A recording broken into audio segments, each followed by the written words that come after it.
How did China take one of the most famous architectural experiments in history and make it even better? Over 55 years ago, Habitat 67 changed the way people thought about high-rise living. It proved that dense housing could be both practical and beautiful.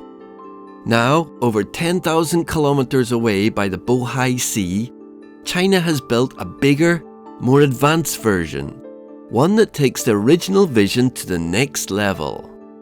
Meet Habitat Changhuangdao, a high-density residential complex that reimagines the famous "for everyone a garden" concept, but on a much larger scale.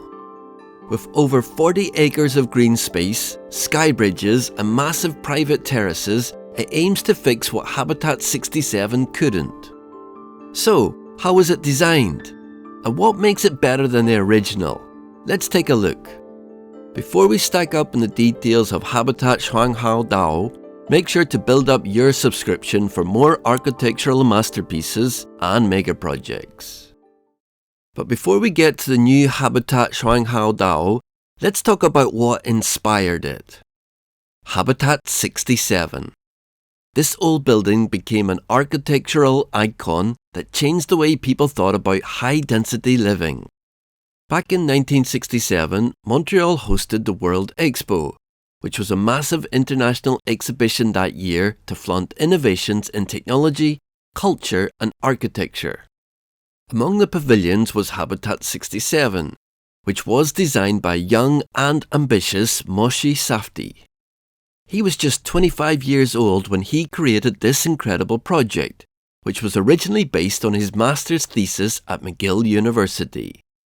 So, what made it so special? Well, instead of the typical high-rise apartment blocks, Safdie proposed a three-dimensional, modular housing system that gave each unit its own private terrace and outdoor space. It was something unheard of in urban housing at the time. The design was meant to combine the best of suburban homes, which are gardens, fresh air and privacy, with the efficiency of city apartments. To bring this vision to life, Safdie used 354 identical prefabricated concrete boxes, stacking them in different configurations to create 158 apartment units.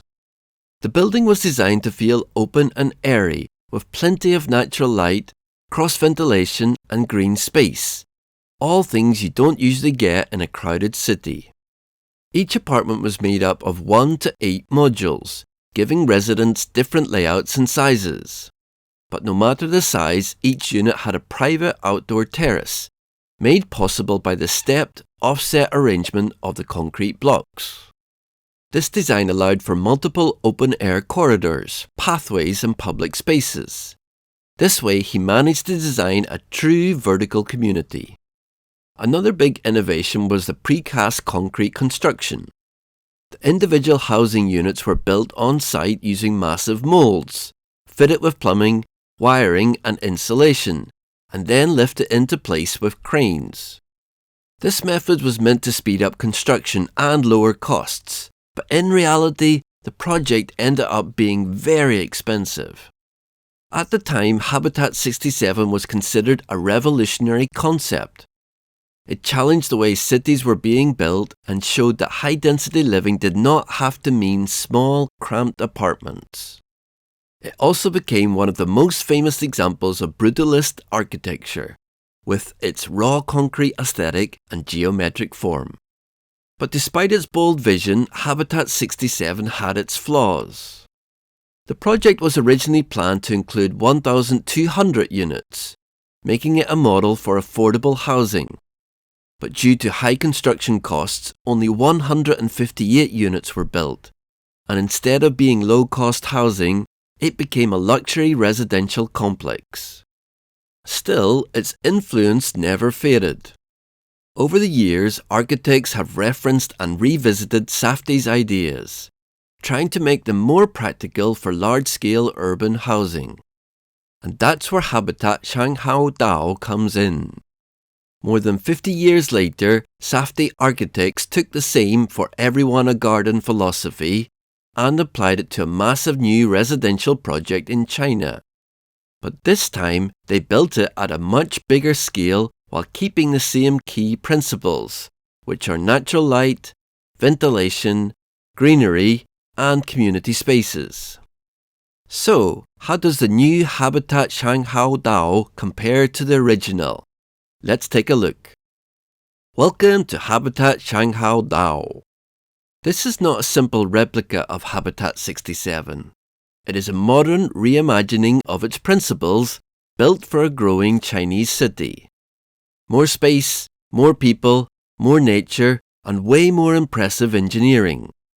It sits in Shanghao Dao, China, a coastal city about 200 miles from Beijing, right by the Bohai Sea.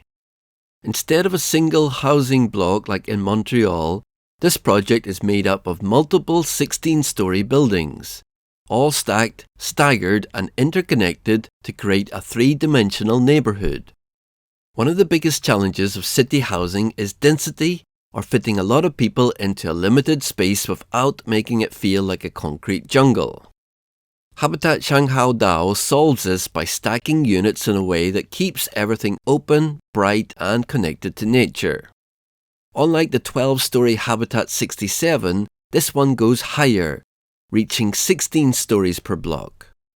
But instead of piling them up like a typical high-rise, the buildings are offset and step back to create huge terraces, balconies, and solariums for almost every apartment. And let's be clear, these are not tiny balconies where you can barely fit a chair. They are big, usable outdoor spaces where people can have plants, seating areas, and even gardens. Some units feel like they have their own rooftop patios. This design also lets in more sunlight, improves ventilation, and gives every resident a sense of privacy while keeping them connected to the city around them. Now, here is something Habitat Shanghao Dao does differently. Urban windows. Between the buildings, there are large open corridors that act like viewing frames, which give people clear sightlines to the sea and the city. In a regular high-rise, the apartments in the middle usually get stuck with dark, cramped interiors, but not here. The urban windows bring in more daylight, help airflow, and make the whole space feel open and breathable. So, no one is stuck staring at a blank wall. Every home gets some kind of view, some kind of fresh air. Another key difference is the sky bridges. Habitat Shanghao Dao connects its buildings at the 18th and 33rd floors, turning these bridges into shared spaces. And they're not just for walking from one tower to another. These bridges have gardens, pools, and lounges, giving residents even more outdoor space without having to go down to ground level. Here, you can take a dip in a pool 30 stories up with a view of the Bohai Sea. Or walk across a bridge lined with plants and seating areas instead of an enclosed hallway. This design makes sure that even in a high-density complex, there's always a way to get fresh air and connect with others. Now, let's talk about something most people don't think about until they live in a high-rise, which is sunlight and airflow. In many big apartment buildings, natural light is a luxury, and there's pretty much no airflow. But Habitat Shanghao Dao was designed around these essentials. The buildings are oriented east, west, and south, which means most apartments get direct sunlight throughout the day. Even the north-facing units are not left out. They get light filtered through the urban windows. They don't feel like they are buried in shadows. And then the whole project has staggered stacking, which is not just an artistic choice. It lets the wind move through the buildings, keeping the air fresh without depending entirely on air conditioning. After this, nature is a big factor that was considered while designing Habitat Shanghao Dao. There is no concrete overload here. Instead, greenery is added to the architecture itself. The complex has public parks, landscape terraces, and tree-lined promenades. There are even water features like streams, ponds, and fountains, all designed to make the environment feel peaceful and livable. Some gardens are even built into the sky bridges, so instead of just being on the ground, greenery is elevated throughout the entire project. So far we have seen how Habitat Zhanghao Dao takes what worked from Habitat 67 and pushes it even further. But there is more. The whole project was divided into 2 phases. Phase 2 was completed in 2024, which doubled the size of the original development from 2016. That means more homes, more greenery and more public spaces, all while keeping the same vision of livability, natural light and connection to nature. With Phase 2, the total number of residential units has grown to over 1,800, making this the largest realization of Safdie Architects' high-density housing concept. The additional buildings follow the same stacked, staggered design, which makes sure that new residents still get ample daylight, ventilation and private outdoor spaces. The purpose of this expansion was not just to add more buildings. It was to enhance the sense of community and make sure the entire development felt seamless and well connected. The additional structures maintain the same urban windows and sky bridges, keeping the airiness and openness of the original phase intact. More importantly, the second phase introduced new green spaces and gathering areas, reinforcing the idea that dense urban living does not have to feel overcrowded. The expanded site blends into the first phase so naturally that it feels like one cohesive environment, rather than a separate addition. To wrap up, we've seen how Habitat Zhanghao Dao takes the innovative spirit of Habitat 67 to the next level, offering not just a high-rise complex, but an entire self-sustaining neighbourhood. Designed with livability, space and nature at its core, this project proves that high-density housing can still feel open, airy and connected to the environment. What do you think of this complex? Do you think something could be improved?